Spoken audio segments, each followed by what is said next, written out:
Ruben Amorim is going to Manchester United. He's going to become the new boss very, very soon. And the big question now becomes, where will Victor Gyokerez go? As an Arsenal fan, I'm a little bit scared. I think Victor Gyokerez could end up at Manchester United just because Ruben Amorim is going there. Now, of course, Manchester United do have a couple of strikers that they have to offload before they buy. But I think they will be looking to spend some big money on this manager, for this manager, in order to make it work. So Arsenal, if you're going to get Victor Gyokerez, we have to be quick, we have to be very, very efficient, and stop being stingy. So in this video, let's dive into the prospect of Victor Gyokerez. Where is he gonna go, right? Let's discuss the clubs, let's discuss the opportunities and possibilities, and why I think Arsenal are still in a much comfortable situation when it comes to Victor Gyokerez if we can actually try to sign him in January. We have done a lot of groundwork on this deal. We've done a lot of negotiations with the players' camp. We know what it's going to take to do the deal. So all we have to do is to beat Manchester United and Amorim to his old striker. Hit the like button, subscribe to the channel as well. Let me know, do you think Amorim will take Gyokerez to Manchester United, or do you think Arsenal will eventually end up getting him? Now, the Times have actually written a very interesting piece, and just a small excerpt out of that. They're saying that Victor Gyokerez has a 100 million euro release clause in his contract. That's around 85 million pounds. But it is understood that there's a gentleman's agreement with Sporting CP to allow the player to leave at a lower fee next summer. Sporting could accept a bid between 75 million euros and 85 million euros. It's around 60 million pounds to 70 million pounds as written according to the Times. So they're saying there is a gentleman's agreement that come next summer, the player is not going to cost 100 million euros. He's actually going to cost around 75 million euros to 85 million euros. And that is a massive reduction in price from 85 million pounds to around 70 to 75 million pounds. Now, of course, that doesn't make the deal cheaper. Still, according to Arsenal, that is expensive. If you look at how many players we've bought for 75 million pounds and upwards, Declan Rice is one of them, 75 million pounds. Who else? I mean, he's our most expensive player. So I don't think it's going to be easy for Arsenal to just go out there and throw the cash. But I think it's necessary, and I think it's going to be a real big wow. So where is it going to go? And why am I frightened? Why am I scared? The first thing you've got to think about when you think about this deal is most players will want to move to a bigger league, to a bigger stage, to a bigger club with a manager they can trust. And that's why Mikel Arteta has been able to convince the likes of Ben White, the likes of Kai Havertz, the likes of Martin Odegaard, come to this team. I am the guy who's bringing you, and therefore I'm going to have, I have a very clear plan of how you're going to play, how I'm going to use you, and you're not going to be sitting on the bench, and you're not going to struggle for minutes and game time. So, and it happened with Erik ten Hag and Lisandro Martinez. To be honest, Arsenal had almost a clear head start in the race for Lisandro Martinez. And Lisandro Martinez was okay with joining Arsenal, personal terms in place, everything was moving according to script. Until Manchester United came in and they said, we want him. Erik ten Hag has said that he wants this guy, Lisandro Martinez the Butcher. He has worked with him and he thinks that he has got clear plans for him.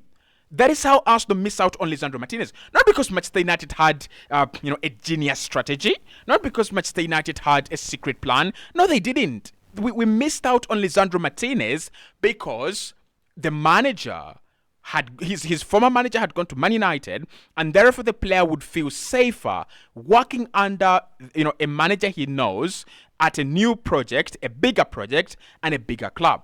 So if you're Arsenal, Chelsea, Milan, Barcelona, all these clubs that are being reported to be interested in Victor Gyokerez, if you wanted to sign him on a clean slate, if you wanted to sign him without competition, that was last summer. It was last summer where Arsenal could have pumped 70 million into the Gyokerez stock, and it could have paid, because even right now, as we speak, Victor Gyokerez is one of the leading goal scorers in Europe. You can't believe it. He's one of the leading goal scorers in Europe. And it's crazy how he's already scored 16 goals in 11 games. That is for Sporting in the league, just right. A confident penalty taker, good on the break. He's going to lead those counterattacks very well. I've seen him take some free kicks as well too, and that is a striker that is ready to score all profiles of goals. So why Man United are now clear and they have a head start, I think the runway is clear for them, is this. Think about it. Gyokerez goes from Sporting, he goes to Manchester United with a manager that understands him, with a manager that plays a system under which he has thrived, with a manager that is willing and and has enough credit in the bank, right, that it's gonna work. Would he prefer to work under under his former manager, or would he prefer to work under a completely new staff, completely new environment, where he knows no one? I think that's where Manchester United get the edge. That's where Manchester United get the advantage. Now, we are Arsenal, and over the last few years, we have done the unthinkable.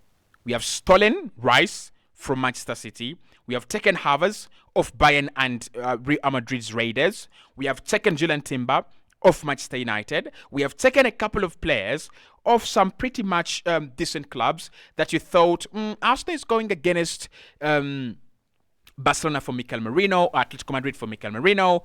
Let's see how that one ends. And it ends in Arsenal's victory, and we take the player. So it is not 100% done.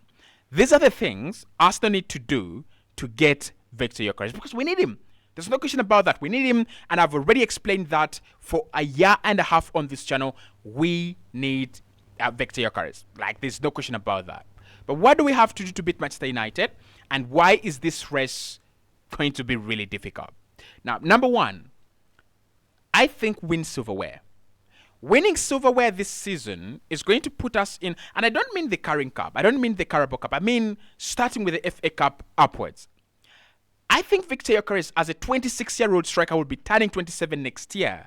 He wants to join a project like Erling Haaland did. I think when you think about Gyokerez and when you think about Haaland, there are a few things in common. One, that mind-blowing, consistent level of scoring goals. That is number one.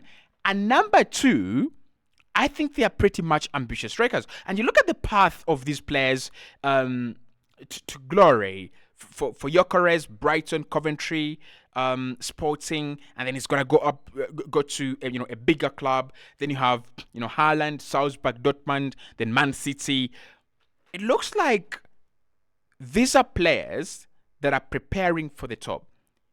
They've always been preparing for the top right from minute one, right from day one. So I think with Man United struggling and Man United probably needing 2 years, I think Gyokerez might be uninspired by the project, might be uninspired by the process and the time and the length it's going to take for him to thrive and for Manchester United to thrive, than joining an already made project like Arsenal, Atletico Madrid, Barcelona under Hansi Flick, or Chelsea. So I can see these other clubs having a greater advantage when it comes to project proposals. Yes, Man United will say, we have your manager, we have the guy that you've been working with, sign the thing. But what Chelsea and Arsenal will say is, listen boy, we have already gathered the resources and the material in midfield, in defense, in goal, and also in other parts of the attack.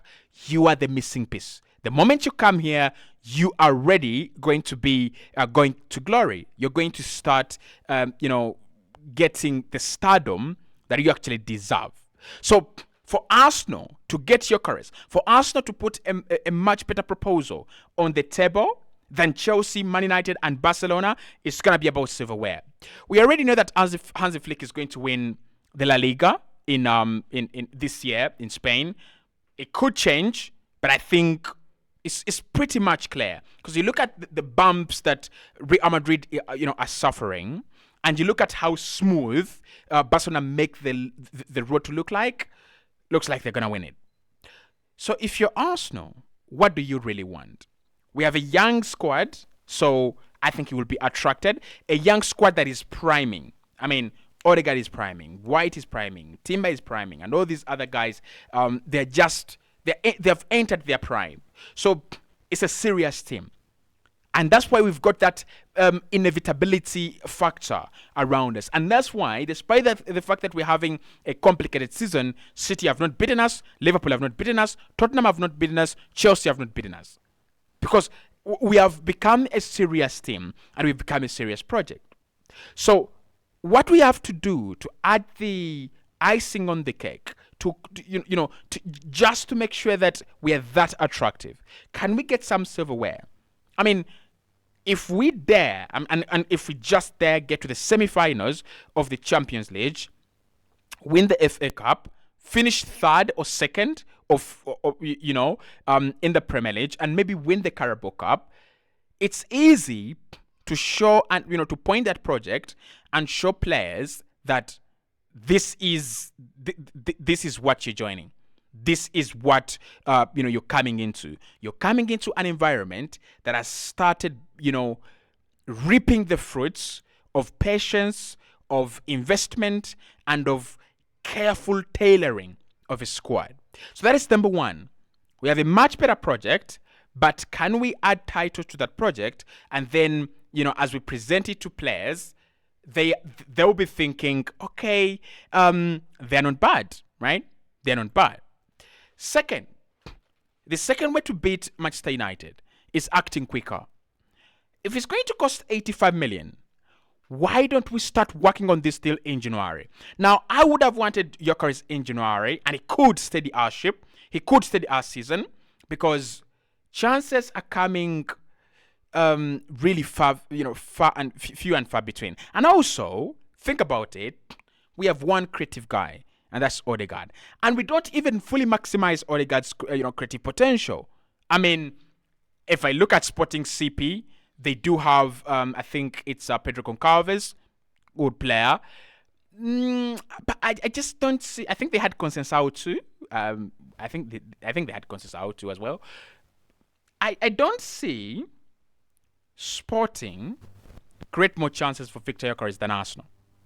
So if we can get that deal done quicker than any other club, it's going to be a massive advantage. Like, if we could do it the way we did with the Declan Rice deal, start working on this deal in January. By the time you get to May, you already know what Sporting want, and you're ready to meet it. You already know what the Victor Gyokerez camp wants, and you're ready to meet it. And then by the time Manchester United come and say, we are ready to back our manager, we are ready to give our manager whatever he wants, you've already taken Gyokerez off the table. They can look somewhere else. And I think this is a strategy that Liverpool have used a lot of the time, all the time. Within the first few weeks of the window, they grab Mane, they grab Salah, they grab McAllister. There's a reason. There's a reason as to why their squad is filled with researched players, but they have not taken a lot of time to sign. And their signings are working despite the fact that they don't take huge amounts of time to sign them in the window. The reason for that is they prepare early. So could we prepare early? Now, again, there is Barcelona now. There is Chelsea as well.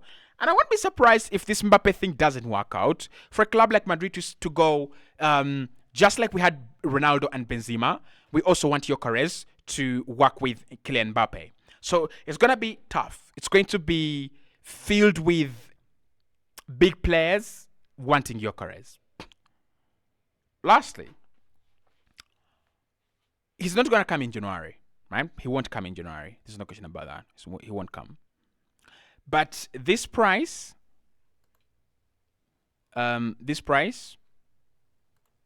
we have no excuses. We have no excuses. Yes, last summer we said it's 100 million, and maybe Sporting were unwilling to back down. So that's why we said we are not going to go in for him. At 100 million euros, you don't want to sign him. At 75 million euros to 85 million euros, it is your chance. That is our opportunity. Like, we can't mess this up. I mean, I don't even know whether there are other strikers that Arsenal need. Because if we had this guy, if we had a guy that has scored if you add 16 more goals to our season right now, if you add his chance conversion rate to what we have in Trossard and Kai Havertz, if he's in that Liverpool game, we win. If he's in that Chelsea game, we win. So, no excuses. It's time for us to act. It's time for us to act as quickly and as soon as possible.